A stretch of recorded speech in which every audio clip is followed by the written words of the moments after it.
Hello guys, Vande Mataram. स्वागत है आपका, बहुत बहुत स्वागत है। आज हम देखने वाले हैं नंबर सिस्टम के कुछ बहुत ही महत्वपूर्ण क्वेश्चन जो हर एग्जाम में आती हैं। तो देखते हैं, किसी संख्या को 195 से भाग देने पर 47 शेष बचता है।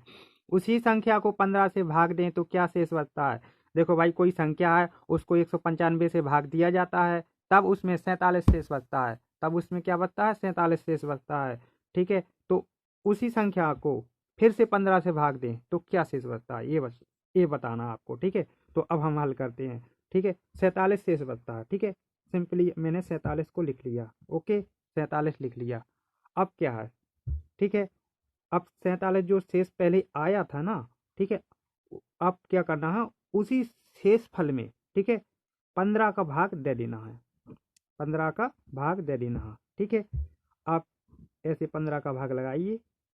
47, 15 का भाग 47 में, 15 के 15, 15 तिया 45, 45। ठीक है, अब शेष क्या आएगा? 2 शेष। ठीक है, और जो ये शेष आया है ना, ठीक है, ये आपका हो गया आंसर। ठीक है, ये आपका हो गया आंसर। ठीक है, ये वही बचा है शेष। ठीक है, 15 से भाग देने पर शेष बचेगा। ठीक है, ये आपका आंसर हो गया। चलते हैं क्वेश्चन नंबर 2 की ओर। किसी संख्या को 6 से भाग देने पर 3 शेष बचता है। उसी संख्या के वर्ग को 6 से भाग दें तो क्या शेष बचेगा। देखो भाई, क्वेश्चन को पहले अच्छी तरह से पढ़ लिया करो, फिर उसके बाद हल किया करो। ठीक है, तो क्या है कि कोई संख्या है, उसको 6 से भाग देते हैं, ठीक है, तो 3 शेष बचता है।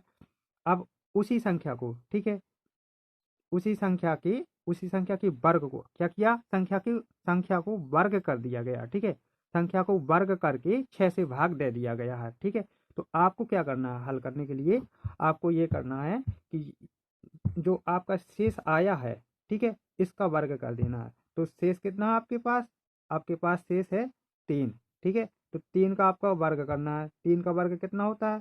3 का वर्ग 9 होता है। ठीक है, 3 का वर्ग कितना होता है? 9 होता है। ठीक है, अब क्या करना है?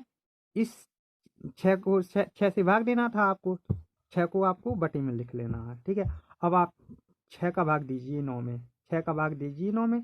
6 एकम 6, 6 दूना 12 ज़्यादा होता है, तो 6 एकम 6। ठीक है, तो घटाओ, इसमें से कितना बचेगा? तो 9 में से 6 घटेगा तो क्या बचेगा? 3। आपका यही आंसर है। ठीक है, 3 शेष बचा, ये आपका आंसर है। ओके, अब चलते हैं क्वेश्चन नंबर 3 की ओर। प्लीज़ यदि आप चैनल पर नए हो तो वीडियो को लाइक कर देना और चैनल को सब्सक्राइब कर लेना, फ्रेंड में शेयर भी कर देना, ताकि इस वीडियो का फुल लाभ ले सकें। ओके, तो सवाल पढ़ते हैं। किसी संख्या को 4 से भाग दें तो 3 शेष बचता है। उसी संख्या को 2n से भाग दें तो क्या शेष बचेगा। ये आपसे पूछा गया सवाल ने।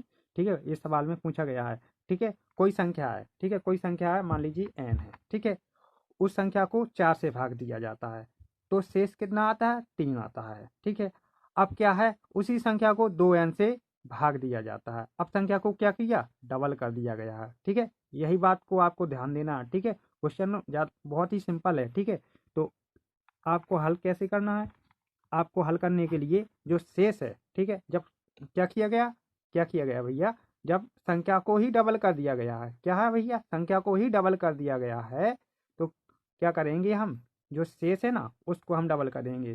3 से 3 आपका शेष था, तो 3 को क्या कर देंगे? 2 का गुणा कर देंगे। ठीक है, 2 को 3 दूना 6, आपका 6 आएगा। ठीक है, और किस से भाग दिया जाता है? 2n से भाग दिया जाता है। यहाँ पर किस से भाग दिया जाता था? 4 से। ठीक है, तो आप यहाँ 4 का भाग लगाइए। तो देखो, 4 का भाग 6 में दीजिए। 4 एकम 4, 4 एकम 4, एक बार जाएगा, शेष कितना आएगा? तो आपका यही आंसर है। ठीक है, आपका यही आंसर है। Okay, thank you very much. अब आप मिलेंगे अगले वीडियो में। ओके।